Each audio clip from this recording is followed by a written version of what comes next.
Apreciados oyentes, muy buenos días. Esto es Reflexiones Matinales, Llave de David.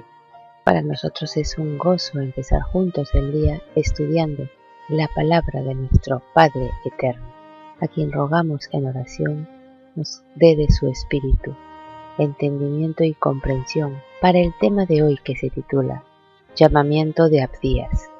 El texto bíblico lo encontramos en Abdías 1, versos 1 y 2, que dicen: Visión de Abdías. Yahweh, el Señor ha dicho así en cuanto a Edom: hemos oído el pregón de Yahweh, y mensajero ha sido enviado a las naciones. Levantaos y levantémonos contra este pueblo en batalla. El libro lleva el nombre del profeta cuyo mensaje presenta.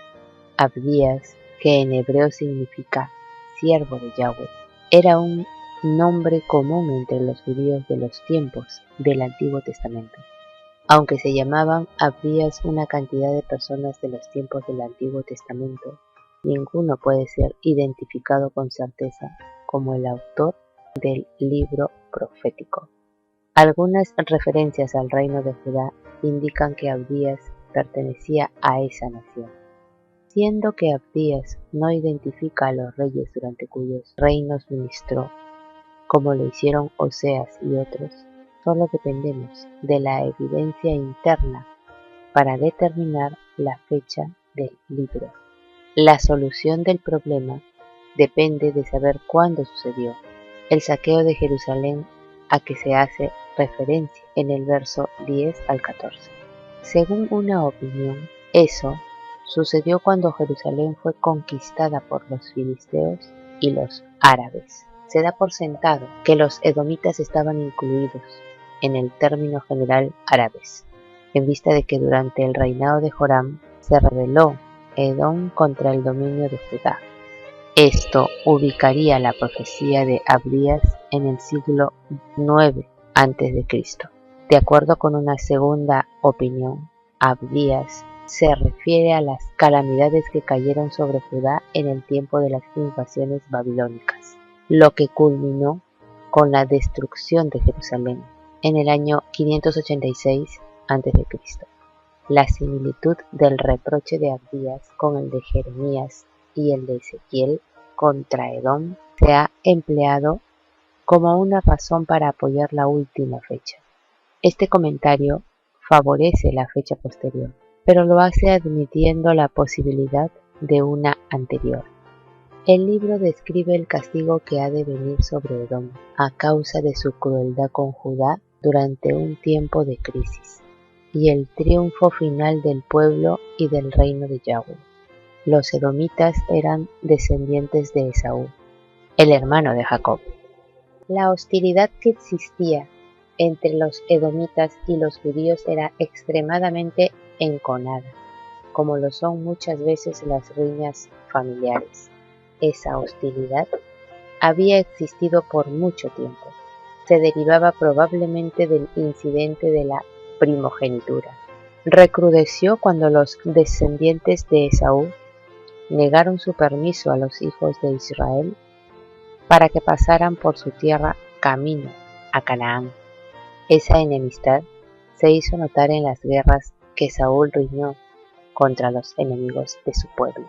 David tomó medidas severas contra los edomitas, matando a todos los varones, y por todo Edom puso guarnición, convirtiéndolos en siervos.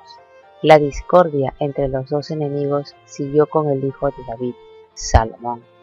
Durante el reinado de Josafat, los edomitas llamados los hijos de Esaú, que habitaban en Seir, junto con los moabitas y los amonitas, invadieron a Judá.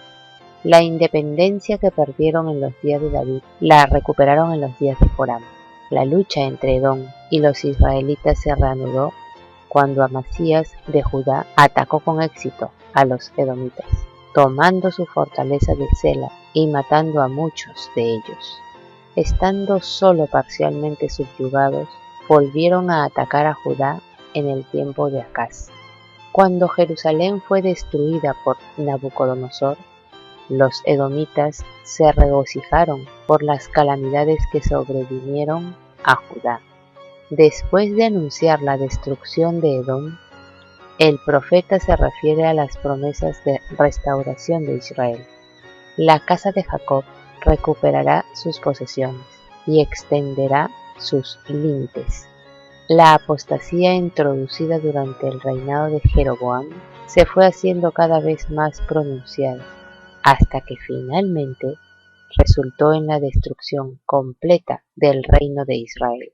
Sin embargo, Yahweh no abandonó a Israel sin hacer primero todo lo que podía hacerse para que volviera a serle fiel.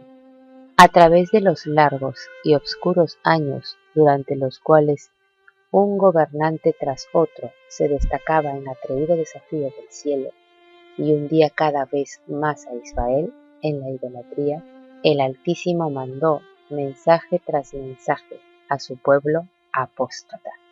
Mediante sus profetas le dio toda oportunidad de detener la marea de la apostasía y de regresar a él.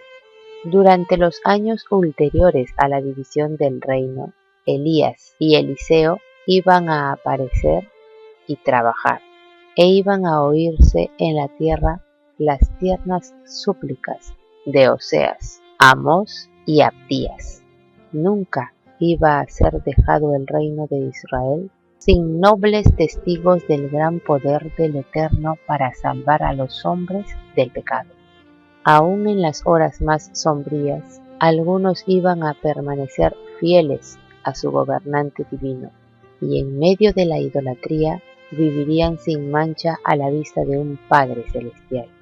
Esos fieles se contaron entre el residuo de los buenos por medio de quienes iba a cumplirse finalmente el eterno propósito de Yahweh. Apreciados oyentes, que Yahweh nos bendiga. Hasta mañana.